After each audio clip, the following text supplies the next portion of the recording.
Talks.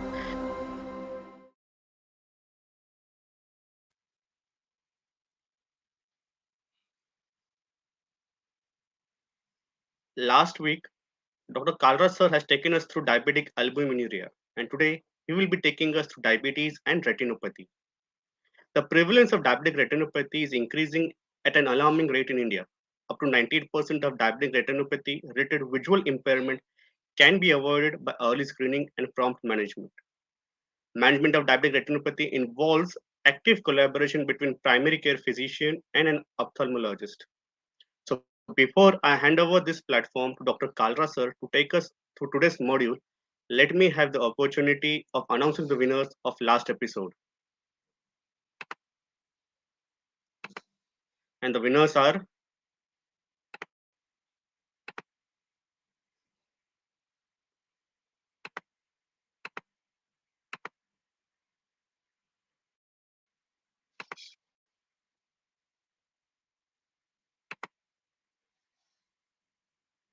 Dr. Bimla Kapoor, Dr. Major Prachi Garg from Delhi, Dr. Gangadhar Rath from Odisha, Dr. K.M. Prasannakumar from Karnataka, Dr. Shahid Sofi from Jammu and Kashmir, Dr. Vishal Kumar from Bihar, Dr. S. Kumar from Jharkhand.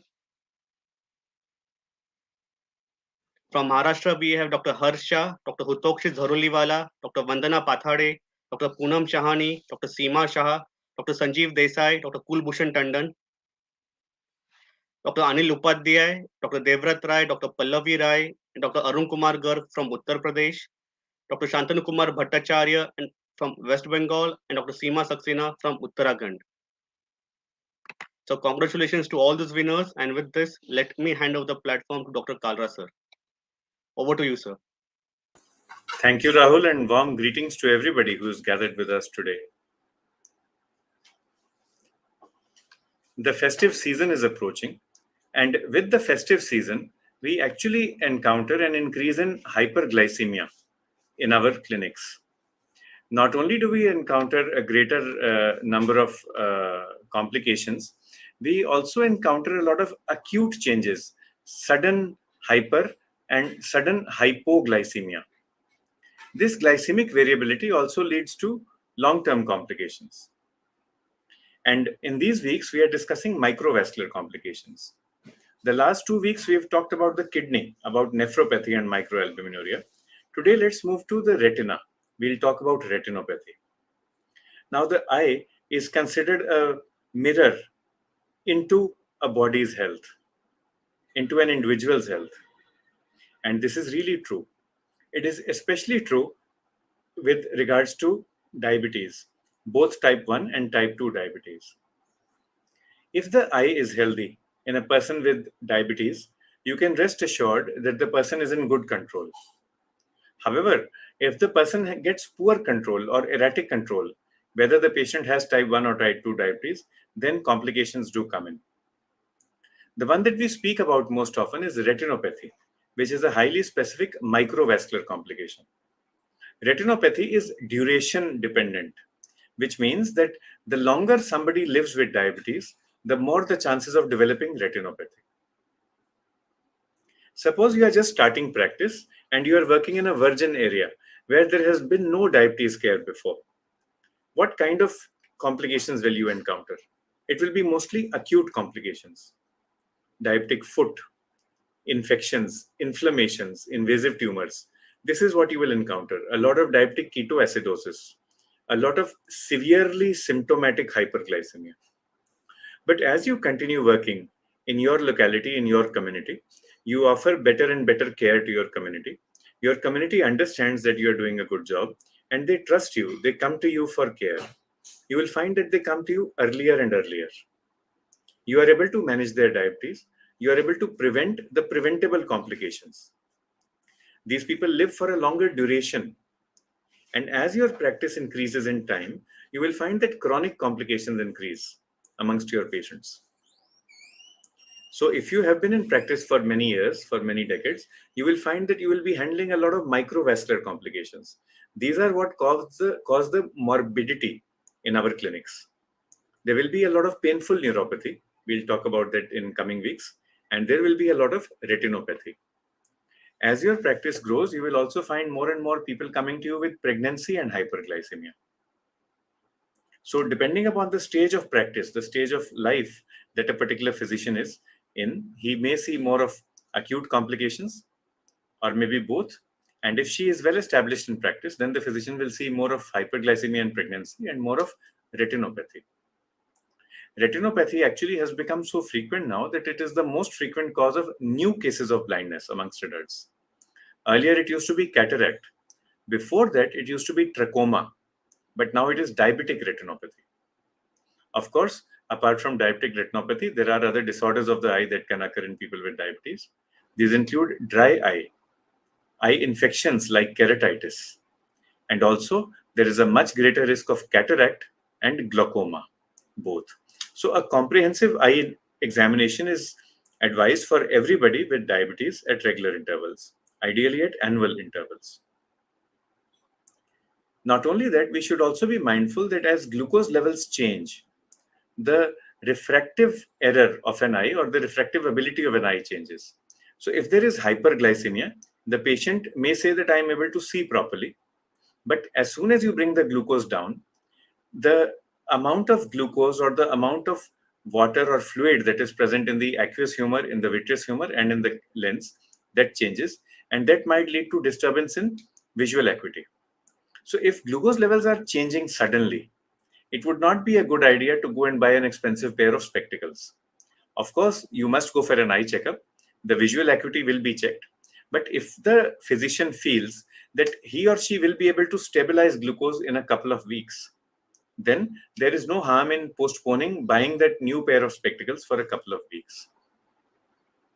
In retinopathy also, one symptom that we see is that the patient complains, I have kept on changing my optometrist, my optician, my ophthalmologist repeatedly.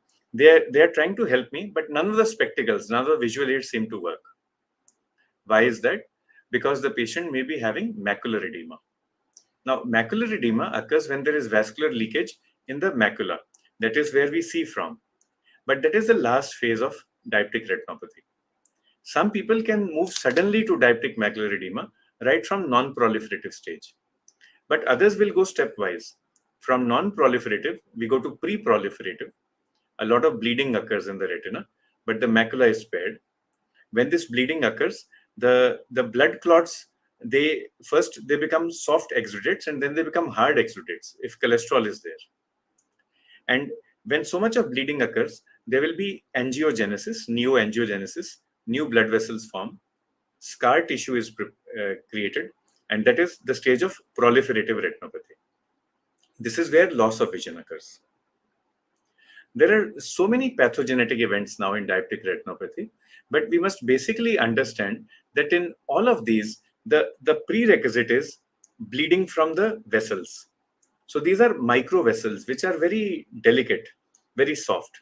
And if bleeding occurs from these, then the entire retina gets disturbed. When the entire retina gets disturbed, it tries to fight back. It tries to create new blood vessels, and that actually worsens the whole situation. One of the factors that is associated with diabetic retinopathy is VEGF, vascular endothelial growth factor. And this is a target of our therapy as well. The other pathways are related to hyperglycemia. We are all aware of them. And these are also targets of therapy. If we can control glucose and cholesterol and blood pressure, we can actually reduce the risk of diabetic retinopathy by up to 30%, 30%. If we can also prevent dilatation of blood vessels and change the endothelium, strengthen and healthify the endothelium of these blood vessels using statins, for example, then again, we can prevent progression of diabetic retinopathy. So in diabetic retinopathy, when we prescribe a statin or fenofibrate, we are not giving it just to control the glucose. We are also giving it to strengthen the walls of the blood vessels in the retina. Another aspect of diabetic retinopathy is inflammation, which is chronic, which is low grade, which is associated with leukostasis, with deposition of WBCs. Because of this inflammation, because of the inflammatory cytokines that are present in people with diabetes and with diabetic retinopathy. Another target of therapy is inflammation, and we can use anti-inflammatory drugs like corticosteroids to treat retinopathy. So now that we are understanding all these aspects of the pathology of diabetic retinopathy, it becomes easier for us to explain to our patients what kind of treatments are available. And it becomes easier for us also to understand what our colleagues in ophthalmology will do to help our patients. If this inflammation continues, if the hyperglycemia continues, and if this leakage of blood continues, we end up having apoptosis of the retinal neurons. When the retinal neurons apoptose or die out, or when they get mitochondrial dysfunction, then certainly visual loss will occur. We are familiar with these pictures. Some of us may not be able to do a fundus examination ourselves, but we can certainly refer. You can choose to refer to an ophthalmologist or a retina specialist. And now you also have very good quality uh, digital therapeutic devices. So your colleague in ophthalmology might want to send his camera. The cameraman can come to your OPD, screen all your patients, take the pictures and send them real time back to the ophthalmologist. The ophthalmologist will be able to read these pictures and will be able to screen. He will be able to do a triage. So your retina specialist will tell you that, Daksa, today we saw 20 patients in your clinic. Out of them, patient number 3 and patient number 7 are high risk. Please send them to me. And patient number 11 and 12, please try to be more aggressive in terms of cholesterol and blood pressure lowering. For the patients who do go to the ophthalmologist, what are the drugs, what are the therapies that the ophthalmologist can offer? When it comes to medical optimization, metabolic optimization, the ophthalmologist will refer back to you. He or she will request, sir, please do a better job of glucose control, blood pressure control, and cholesterol control. The ophthalmologist may also say, maybe it's time to change your visual aid. You need better spectacles because the visual acuity is not good. But it is not related to the retina. As it is, your specs have to change. Or maybe it's time for a cataract surgery now. Cataract surgery is coming up in a year or so for you. Or there may be glaucoma. Apart from all this, the ophthalmologist may say that yes, actually there is diabetic retinopathy and we need to treat. There are 3 ways of treatment in diabetic retinopathy. One is injections. The second is laser, and the third is surgery. In injections, your retina doctor, retina specialist may offer either an anti-VEGF drug, anti-vascular endothelial growth factor drug. These act upon the gluconeogenesis and they prevent proliferation of retinopathy. The injection can be given once a month, once in 2 months. Some people may need only one injection. There are very few. Some may need 3 or 6. Some may need monthly injections for many years to come. But with this, visual acuity improves markedly. The doctor may also advise steroids. So dexamethasone or triamcinolone can be given. These will be given for a longer period of time. If there is more of inflammation and the duration of diabetic retinopathy is more than 3 years, then anti-inflammatory therapy is considered better. If patient is not able to come at regular intervals, maybe at monthly intervals for the injection, then again, the long-acting drugs like dexamethasone can be prescribed. Anti-VEGF is contraindicated in patients with unstable angina or with recent myocardial infarction.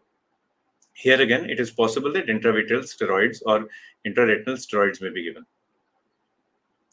There are other non-steroidal anti-inflammatory drugs that can be injected into the eye, and tocilizumab is one of them. The indications and contraindications for this will be similar to those for anti-VEGF. Now, to very few patients, very few as compared to what was advised 20 years ago, to very few patients, the retina doctor might say that a laser is required. The traditional laser requirements, traditional laser treatments are a focal or a grid laser, where you do either a laser in a focal part of the retina where there is bleeding, or you do a grid. You just make crosses all across the retina. Now, these are considered old-fashioned drugs, but if you have a patient with severe retinopathy who is very high risk, then laser will be required. Newer laser approaches are being developed, and these are more accurate. They minimize collateral damage, and they focus only upon the area of the retina which is damaged. Less treatment time is there required, and it is less painful for the patient. Apart from injections and laser, very few patients might need surgery, a vitrectomy or a vitreal hemorrhage surgery. Earlier, this was common because our patients would reach the ophthalmologist very late. But now, because of better awareness, earlier referral, we are able to send the patient earlier to the ophthalmologist, so less vitreal surgeries are required. There will be one group of patients, however, which is slightly more difficult to handle. These are the ones with diabetic macular edema. In macular edema, there is actually reduced visual acuity, especially if there is involvement of the center of the macula. If visual acuity is very bad, then anti-VEGF therapy is the drug of choice. If visual acuity is not so bad, then photocoagulation may be considered. And both can be given together. They can be given simultaneously or sequentially. In macular edema, remember that pioglitazone is contraindicated. So avoid using pioglitazone. If your patient is on pioglitazone, do stop. This means that there should be crosstalk between us and the ophthalmologist. The ophthalmologist should be able to write in clear words what the diagnosis is so that we can change our therapy. Also note that for some of the newer drugs like semaglutide, there is a fear of increased retinopathy, though that is more theoretical. So basically, what should we counsel our patients and what should we begin practicing from tomorrow? Everybody with type 2 diabetes must be sent for a detailed, dilated and comprehensive eye examination by an ophthalmologist, preferably retina specialist at time of diagnosis. And screening should be repeated every 1 year in India. For those with type 1 diabetes, we begin screening 5 years after diagnosis. All women with pre-existing type 2 diabetes prior to pregnancy must be screened for retinal health before they plan pregnancy, and they must be counseled that during pregnancy, diabetic retinopathy can worsen. If pre-pregnancy counseling was not possible, then eye examination must be done in the first trimester, or at least in the second and third trimester. And monitoring should be done 1 year postpartum as well. If there is a worsening of diabetic retinopathy during pregnancy, then the treatment will follow standard of care, what is done in non-pregnant or non-antenatal persons. If your patient complains of loss of visual acuity, refer immediately. If your patient complains of pain in the eye, redness in the eye, and seeing red halos, all these are suggestive of glaucoma, again, refer immediately. And if your patient says that I am just not able to get a good pair of spectacles, doctor, why don't you recommend to me who is the best optometrist in our city? The answer is go to the optometrist later. First, get a retina examination. When we prescribe statins, when we prescribe ACE inhibitors or ARBs, sometimes patients do not take these drugs. They say, why are you adding an extra burden? But we can very strongly and confidently counsel them that if we give you these drugs, we are promoting sight. We are preventing impairment of vision. We are preventing blindness. We are preventing retinopathy. So all the drugs that we use, the so-called adjuvant therapies to glucose control, all these actually reduce the impact of diabetic eye disease. We've discussed about retinopathy. I myself do not handle retinopathy patients myself, but it is my duty, and I try my best to ensure that all my patients go to the retina specialist every year for examination. If there is a complication, they can go even earlier. I would like to acknowledge Dr. Sumit Khanduja, who is Associate Professor at Kalpana Chawla Medical College in Karnal. He has helped me a lot with my understanding of retinal health. And I would like to acknowledge all the other retina specialists in Karnal, where I work. Dr. Sanjay Arora and Dr. Salil Gupta. They all take very good care of my patients and they help them a lot. And once again, thanks to Dr. Sumit for helping me out with understanding this very complex topic. Let's move on to our answers for last week's question. So last week we asked, with regards to microalbuminuria, which is false? And the answer is all patients with microalbuminuria. Because All microalbuminuria does not necessarily progress to more advanced stages. It can regress. The other question was fluid volume deficiency can occur in, and the answer is in all of the above. Whether the patient is vomiting, has diarrhea, is on continuous NG suction, or is on suction from an abdominal wound vacuum. All these can be at risk of fluid deficiency. Let's come to our questions for this week. Related to our topic for this week, surgical intervention for diabetic retinopathy does not include, note the question, does not include A. Panretinal photocoagulation, B. Cryotherapy, C. Vitrectomy, and D. Thermal coagulation. So, which is not a treatment for diabetic retinopathy. Our other question, the second question, our NSL 0 question, the uh, specificities related to blood fluid homeostasis in infants. So, what is special about fluid homeostasis in infants? The answer is A. Infants have more body fluids. B. Infants have higher water and electrolyte losses, which are physiological. C. Infants have immature renal function. And D. All of the above.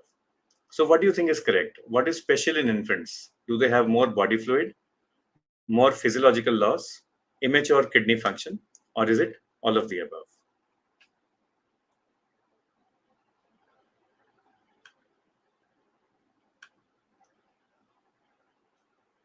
It's interesting talking about complications, and we have many questions today. Let me just share some of these. Dr. Girish Gesota says a diabetic patient has a creatinine that is increased from 2 to 3. That is not very good. How to prevent further progress of CKD? Okay, very simple things, sir, that we can do. Ensure good glucose control. Shift the patient to insulin. The safest drug will be insulin along with linagliptin. If your patient absolutely refuses to take insulin, then you can consider a small dose of modern sulfonylurea. Glyclazide would be a good drug. Maybe you can begin with 30 milligram OD and then go up to 60. So first was glucose control, preferably with insulin. Second is BP control, blood pressure. Bring it down to 130 by 80 or less. And preferred drug would be ACE inhibitor or ARB. But usually these patients will not respond to monotherapy. So usually you will have to give a diuretic. Good combination might be perindopril plus indapamide or telmisartan plus hydrochlorothiazide. If there is fluid overload, you will have to add loop diuretic. So you might want to add torsemide, 10 or 20 milligram. So first was glucose, second is blood pressure. Third is cholesterol, Dr. Girish. So irrespective of what the baseline is, just add atorvastatin, 10 or 20 milligram. Once we have done this, we have to move further. Check if the patient has urinary tract infection, treat that. Check if the patient has urinary tract obstruction, any stone, manage that properly. Avoid giving NSAIDs or other renotoxic drugs. Tell the patient to maintain hydration. So patients will tell you, sir, how much water should I drink? So the answer is not too much and not too little. In summer, our answer will be different. In winter, it will be different. The minimum amount of water that should be taken in a day should be that which allows at least 1 liter of urine output. So you can tell your patient to just check the urine output roughly. Maybe you can tell a male patient, why don't you keep an empty bottle of mineral water in the bathroom? Just, pass your urine into that each time and just count. Take a rough idea of how much urine you are passing. If you ever come to below 1 liter per day, it means you have to come to the doctor. These factors should be enough. Apart from this, Dr. Girish, we have to manage the complications. So you have to manage A for anemia. Keep the hemoglobin at 10.5 or so. Don't try to take it very high. B for bone health. Give calcium and vitamin D. So anemia and bone health have to be taken care of. Also, be watchful for other issues. If your patient has got a fever, patient has got pain, make sure that they don't over-medicate themselves. Sometimes, like Dr. Girish points out, patients do worsen. There is this group of patients who will worsen in spite of everything. They have rapidly progressive diabetic nephropathy, and the etiology is that apart from diabetes, they have some other glomerular damage as well. One other question we are getting from Dr. Jitendra Shah, that is about LADA. So LADA is autoimmune diabetes that you see in adults. How do we suspect? First of all, patient comes as a young adult. Patient is not responding to OADs. One drug, two drugs, three drugs, maybe even four drugs. HbA1c is not coming down. The phenotype of the patient will be thin, will not be obese, will usually be fair. From a Northwest Indian perspective, from a Haryana Punjab perspective, patient will have light colored hair, very beautiful eyes, light colored eyes, will be handsome or beautiful, fair complexion as compared to his or her ethnic group, and may have stigmata of other autoimmune disease, may have thyromegaly, goiter, arthritis, arthralgia, a malar rash like you see with the SLE, with the connective tissue disorders. There will be no stigmata of metabolic syndrome like acanthosis nigricans, skin tags, or central obesity. In these, we suspect LADA. You can get an HbA1c done, it will be high. Urine ketones may be trace, may be negative. If you want to confirm, you will have to get GAD antibodies done. But they are expensive. I usually don't get them done in my practice. Sometimes patients are very fussy. Then you can get GAD antibodies. You tell them the cost, it is up to them if they want to pay. Or you can get a C peptide. In type 2 diabetes, usually C peptide will be higher than normal because there is insulin resistance. Here, C peptide will be lower side of normal in LADA. Treatment is insulin. We should begin insulin. Even if you suspect LADA, begin talking to your patient about insulin. Tell the patient that I think things are coming to such a state. We are trying tablets right now, but if it doesn't work, then later on we will give you insulin. So keep the patient primed for that. Dr. Hitesh Vora says, how common is electrolyte imbalance with diuretics? It is fairly common, especially in summer. The older ones versus the newer ones, yes, there is much less electrolyte imbalance, virtually minimal with indapamide. There is more with chlorthalidone, slightly more with hydrochlorothiazide, and maximum with furosemide. So electrolyte imbalance will be most common with loop diuretics like furosemide that can cause hyponatremia, low sodium. Hydrochlorothiazide and chlorthalidone are overall safe, but still you should be careful, especially in summer, especially in elder patients, in elderly patients. If somebody comes to you with confusion, somebody says urinary incontinence. I never had incontinence before, but now I have. I've begun to forget. I fell down. There was no reason, but I fell down. There can be many reasons, but one of them can be diuretic induced hyponatremia. Indapamide is a safe drug and you can use that. The issue with electrolyte imbalance worsens if you are giving diuretics along with ACE inhibitor and also along with ARNI, ARNI. This is sacubitril valsartan, which is used by cardiologists for heart failure. So there we have to be careful. Also, SGLT2 inhibitors themselves don't cause electrolyte imbalance, but when you give SGLT2 inhibitor along with diuretic, that can cause hyponatremia and weakness. So we should be aware of this as well. There is a comment from Dr. Ashutosh, poor slide. So I just saw that right now. I apologize for that, Ashutosh. Was it you were not able to see the slides, or what was the issue? If you can let us know, I'll try to help out. We have been discussing every day, actually, every week, actually, different aspects of diabetes. And in these weeks, we are talking about microvascular complications. But a special day is approaching, and that is the 14th of November. 14th of November is World Diabetes Day. And on the 14th of November, we have a special surprise in store for all of you. Rahul, do we have a special slide to show everybody?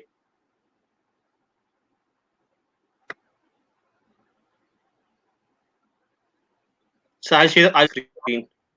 Yeah. So tomorrow, the 18th of October, is World Menopause Day, and the theme is bone health. 20th of October is World Osteoporosis Day. 2nd of November is World Vitamin D Day. These are all very important. But the biggest day of the year is 14th of November. There is a history behind 14th of November. Now, you will see that virtually every disease has a day of its own. But there are very few diseases, just two actually, which are endorsed by the United Nations. One of them is HIV/AIDS. 1st December is endorsed by UN, and the second is World Diabetes Day. This is endorsed by the United Nations, not only by the WHO but by UNO. And the history behind this is that this was pushed by our friendly neighbor Bangladesh. It is the Bangladeshi government which pushed for the United Nations to celebrate World Diabetes Day. Our theme this year is access to diabetes care. And what we all say, all of us together in one voice, is that we are available. We are available to millions of our countrymen and women to provide access to diabetes care. And on the 14th, we'll be speaking with Dr. Om Ganda, a very respected endocrinologist of the USA. He'll speak to us about, I apologize, he'll speak to us about a pragmatic approach to choice of glucose lowering therapy. Please join us on the 14th of November. And until then, also, we have many weeks left. We'll talk about various complications. We'll talk about solutions. And we will be accessible. We will be available to all our countrymen and women. Together, we can make a difference. Thank you, Ashutosh, for being with us.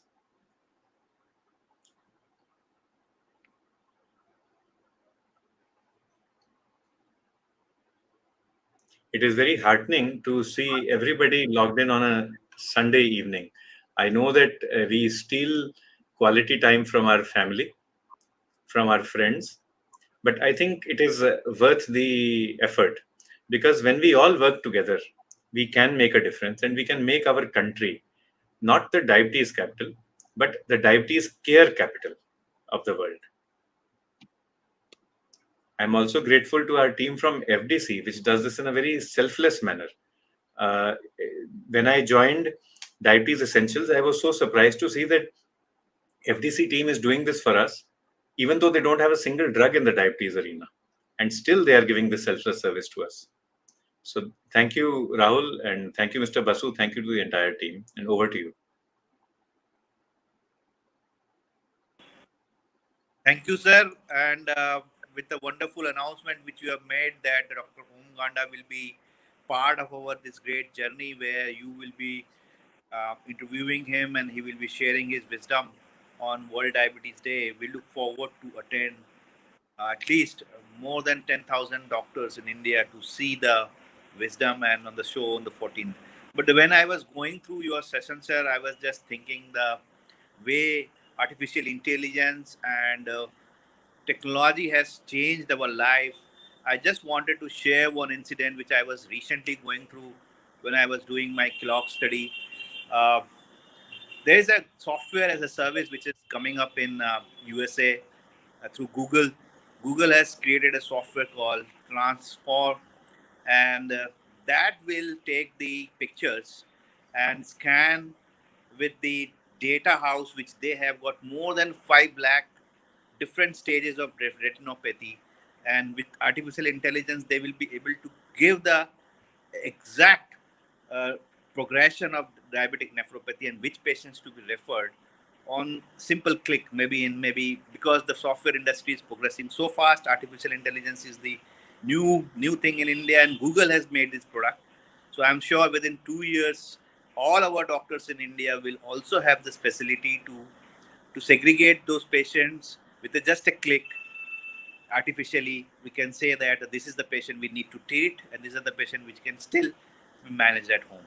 So with this, I thank Dr. Sanjay Kalra to bring this insight today on diabetic nephropathy and announcing that Dr. Om Ganda will be there on 14th of November. We will be definitely reaching out with our FDC medical representatives to keep you logged in and register for this event. By the time, keep watching Dr. Sanjay Kalra every night at 9 p.m. As he has said that this year we are celebrating World Diabetes Week by the theme Access to Diabetes Care to Millions of People. Thank you very much. Jai Hind. Jai Hind.